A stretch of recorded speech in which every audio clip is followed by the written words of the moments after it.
ડભોઈ તાલુકાના બનૈયા ગામમાં ઝાડ ઉપર ફસાયેલા 6 વ્યક્તિઓ સહિત 11 લોકોનું તંત્ર દ્વારા રેસ્ક્યુ કરવામાં આવ્યું છે. ઢાઢર નદીના પાણી બનૈયા ગામમાં પ્રવેશતા વધી હતી સપાટી. તંત્ર દ્વારા ઢાઢર હેઠવાસના 7 ગામોને કરાયા હતા એલર્ટ. ડભોઈના બનૈયા ગામની કુલ 11 લોકોને રેસ્ક્યુ કરવામાં આવ્યા છે. 4 મહિલા સહિત 2 બાળકોને તંત્ર દ્વારા બોટની મદદથી બહાર કાઢવામાં આવ્યા છે. તંત્રને જાણ થતાં પ્રાંત અધિકારી, મામલતદાર સહિતની ટીમ રેસ્ક્યુ માટે પહોંચી હતી.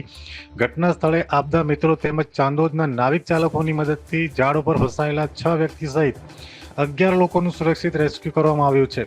ફસાયેલા લોકો મુખ્ય માર્ગથી અંદાજિત 1.5-2 કિલોમીટર જેટલા અંતરિયાળ વિસ્તારમાં હોય તેમજ પાણી ફરેલું હોય. તંત્રને રેસ્ક્યુ માટે 5 કલાકથી પણ વધુનો સમય લાગ્યો હતો. અહેવાલ ફઝલ રજાક ખત્રી, ડભોઈ, વડોદરા.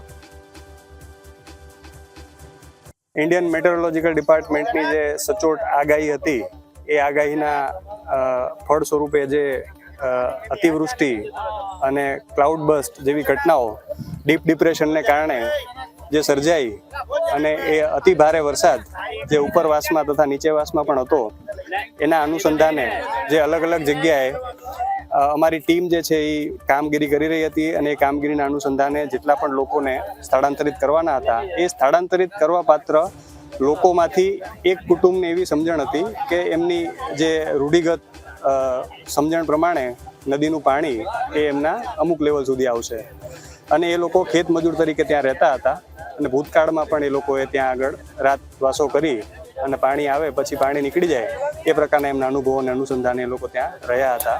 ત્યારબાદ જ્યારે આ વસ્તુ ધ્યાન ઉપર આવી ત્યારથી સતત અમારી જે ટીમ છે એમને સ્થાનિક નાવિક મંડળની મદદથી એ લોકોએ ત્યાં આગળ અલગ અલગ જગ્યાએથી ડાઇવ્સ મારી અને જે આપદા મિત્રો અને જે સ્વિમર્સ હતા સ્થાનિક તરવૈયાઓ, એ સ્થાનિક તરવૈયાઓએ ત્યાં સુધી પહોંચવાનો પ્રયત્ન કર્યો અને એ ખૂબ અંદરના વિસ્તારમાં હતા. અંદાજે 1.5-2 કિલોમીટર જે છે એ 12-15 ફૂટ પાણીની અંદર હતા.